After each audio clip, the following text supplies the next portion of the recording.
ವಯಸ್ಸಿನಲ್ಲಿ ಹಿರಿಯ ವಿದ್ಯಾರ್ಥಿ ಅಮ್ಮ ವಿನಮ್ರ ಎಸ್ ಭಟ್.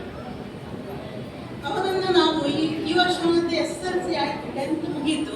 ಇಷ್ಟು ಲೇಟ್ ಯಾಕಾಯ್ತು ಅಂದ್ರೆ ಅವನಿಗೆ ಶಾಲೆ ಅವನಿಗೆ ಏಪ್ರಿಲಲ್ಲಿ ಯಾವತ್ತು ಶುರುವಾಗ್ತಾ ಇತ್ತು.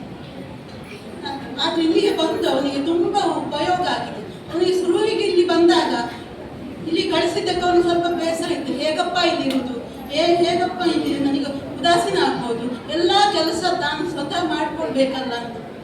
ಒಂದು ವಾರದ ನಂತರ ಅವನಿಗೆ ಇಲ್ಲಿ ಅಡ್ಜಸ್ಟ್ ಆಗಿ ತುಂಬ ಖುಷಿಯಾಗಲಿಕ್ಕೆ ಶುರುವಾಯಿತು. ಅಂದರೆ ಮಕ್ಕಳನ್ನು ಆ ರೀತಿಯಾಗಿ ಚಟುವಟಿಕೆಗಳಲ್ಲಿ ತೊಡಗಿಸಿಕೊಳ್ತಾರೆ.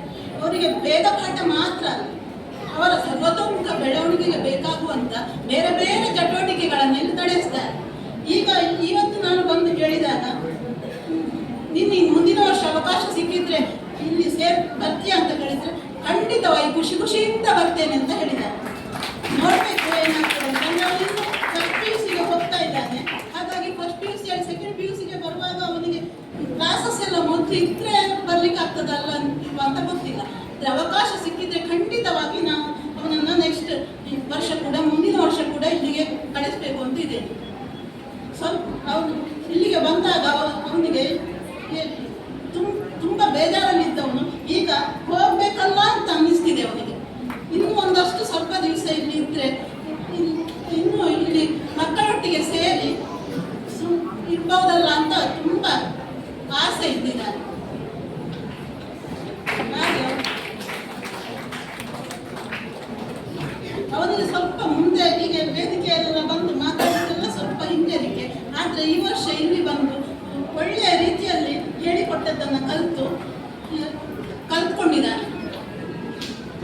ಈಗ ಮನೆಯ ಮೊದಲ ಪಾಠಶಾಲೆ, ಅಮ್ಮನೇ ಮೊದಲ ಗುರು ಹೌದು. ಆದರೆ ಎಷ್ಟು ಮಕ್ಕಳು ಅಮ್ಮನ ಮಾತನ್ನ ಎಲ್ಲವನ್ನು ಅಮ್ಮ ಹೇಳ್ತೇನೆ ಕೇಳಿಕೊಂಡಿರ್ತಾರೆ. ಅಮ್ಮ ಅಂದ್ರೆ ಸ್ವಲ್ಪ ಸದಾ ಅಂದ್ರೆ ಅಮ್ಮನಿಗೆ ಪ್ರೀತಿ ಜಾಸ್ತಿ ಅಲ್ವಾ ಮಕ್ಕಳ ಹತ್ರ. ಗುರುಮುಖೇನ ಬಂದ್ರೇನೆ ಅವರು ಸರಿಯಾದ ರೀತಿಯಲ್ಲಿ ಅದನ್ನು ಕಲ್ತ್ಕೊಳ್ಳೋದು. ಮನೆಯಲ್ಲಿ ಕಲಿಯುವುದಿಲ್ಲ ಅಂತಲ್ಲ, ಮನೆಯಲ್ಲಿ ಹೇಳಿದನ್ನೆಲ್ಲ ಮಾಡ್ತಾರೆ. ಆದರೆ ಇಂಥ ಒಂದು ಇದಕ್ಕೆ ಕಲೀಲಿಕ್ಕೆ, ವೇದ ಪಾಠದಂಥ ಮಂತ್ರವನ್ನೆಲ್ಲ ಕಲೀಲಿಕ್ಕೆ ಇಂಥ ಒಂದು ಶಿಬಿರಗಳು ಮಕ್ಕಳಿಗೆ ತುಂಬ ಹೆಲ್ಪ್ ಆಗ್ತದೆ. ಇಲ್ಲಿಗೆ ಬಂದು ನನ್ನ ಮಗನಿಗಂತೂ ತುಂಬ ಉಪಕಾರ ಆಗಿದೆ. ಅದಕ್ಕೆ ಇಲ್ಲಿ ಎಲ್ಲ ಮುಂದಕ್ಕೆ ಮತ್ತು ನಾಗರಾಜ್ ಭಟ್ ಮತ್ತು ಶ್ರೀದೇವಿ ಅಕ್ಕ ಇವರಿಗೆ ತುಂಬ ಹೃದಯದ ಧನ್ಯವಾದ.